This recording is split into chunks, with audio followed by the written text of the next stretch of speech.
were doing the chapter 10 Displacing Indigenous People, and today is the third video of this chapter.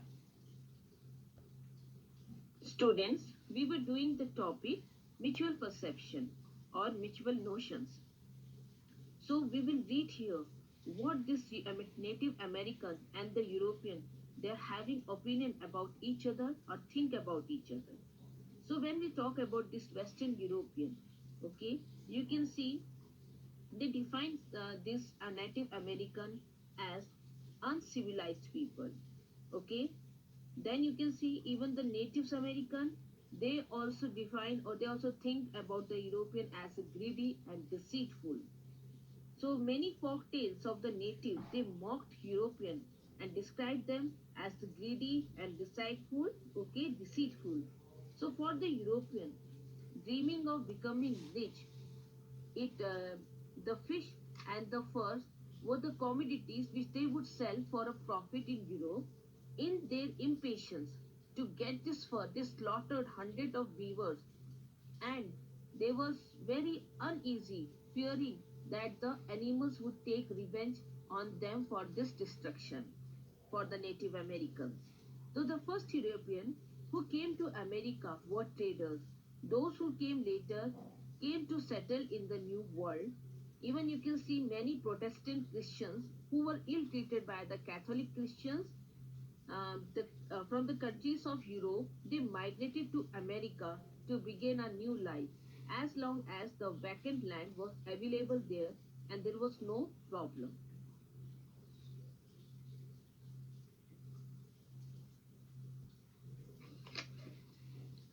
So the country that are known as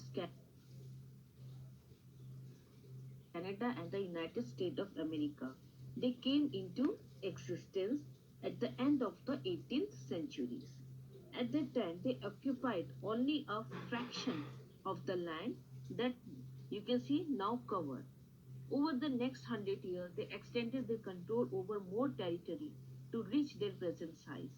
So here comes the Louisiana Purchase.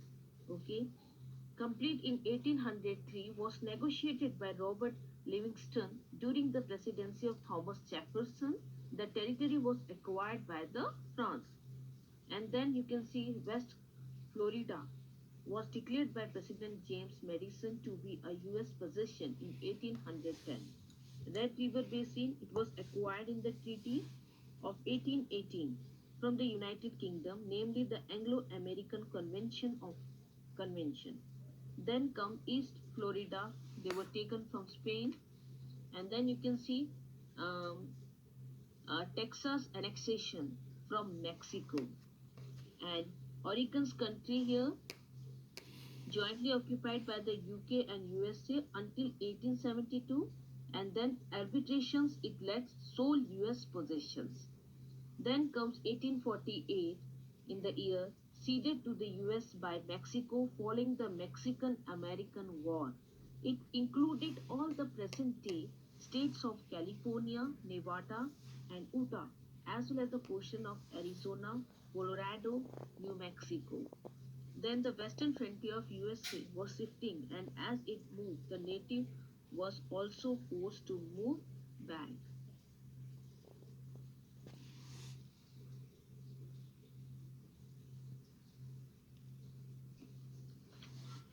The 19th century, it saw a drastic change in the landscape of America.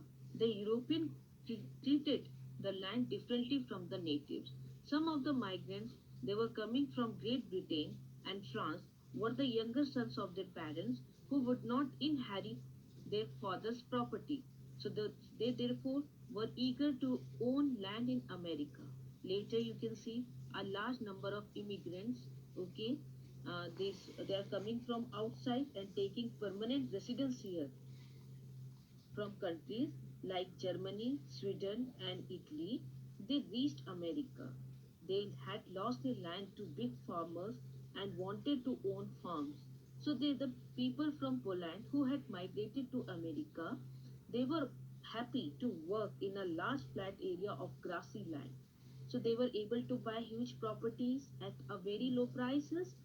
They cleared forests and cultivated crops like rice and cotton. which could not be grown in Europe. So they could sell the produce to Europe and sell with huge profits.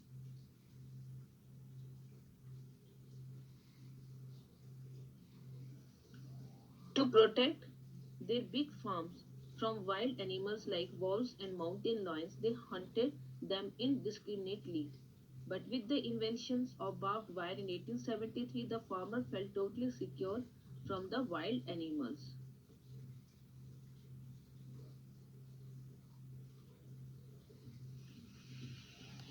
The Europeans had brought slaves from the African country to work in South America. So the planter owner, they had enslaved the natives to work in the southern region of North America. Some of the Europeans group they had started anti-slavery movements. This led to ban on slave trade. So the northern state of the USA it had no slaves. Some groups of the northern state they condemned this inhuman practice. So in 1861-65, a war broke out between the state that wanted to retain the slaves and those who wanted to abolish the slavery. So in this civil war, the northern states it came out victorious. So here you can see slavery was legally abolished in the USA, but it was only in the 20th century that the African Americans won the battles of civil liberties after hard struggles. So the government was obliged to end segregation between the white and non-whites in schools and in public transports.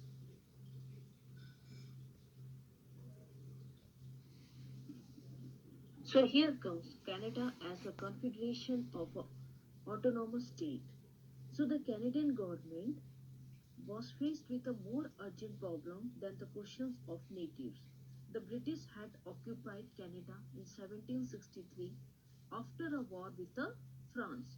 So the French settlers they demanded dominion status, the nations which were independent but were not completely sovereign like other British colonies. So the British were obliged to accept the demand of Canadians by establishing Canada as a confederation of autonomous state or the self-government.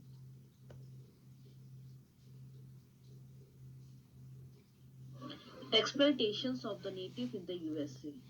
So here you can see the European settlers in the USA they induced or forced the natives to sell them their lands after signing treaties. So the natives were paid very low for their lands. The European settlers of the USA even cheated the natives by taking more land or paying less than promised. Even the US government official had no sympathy with the native people who had been unjustly deprived of their lands.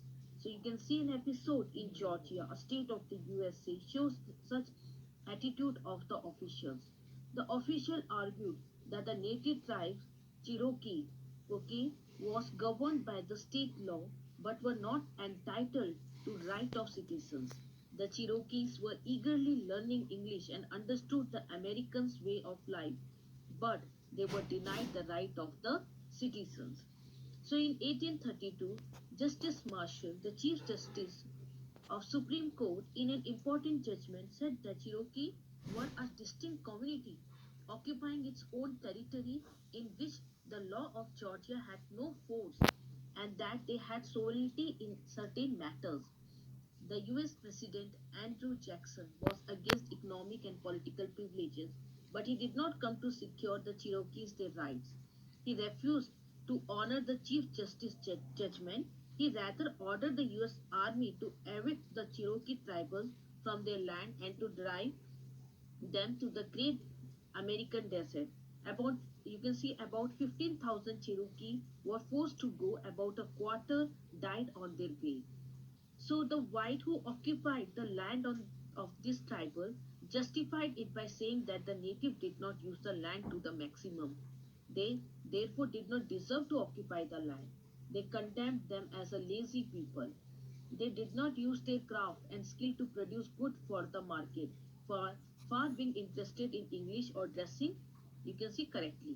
They wanted them to die out The white cleared the farmland and killed off bisons. A visiting Frenchman wrote, primitive men will disappear with the primitive animals. Now the native were pushed westwards. Okay, they were given land elsewhere, but when any mineral, lead, gold, or oil was found in their land, they were again evicted and sent elsewhere. So many tribes were compelled to share their land originally occupied by one tribe. So this led to quarrels between them. They were confined to small area that we call reservations. In most of the cases, it was a land with which the native had no earlier connections. They gave in only after tough fightings. The US force ruthlessly they crushed a series of rebellions of the native from 1885 to 1890. So in Canada also there was a rebellion by the Met people of the European descent between 1869 and 1885. But after that there was no revolt.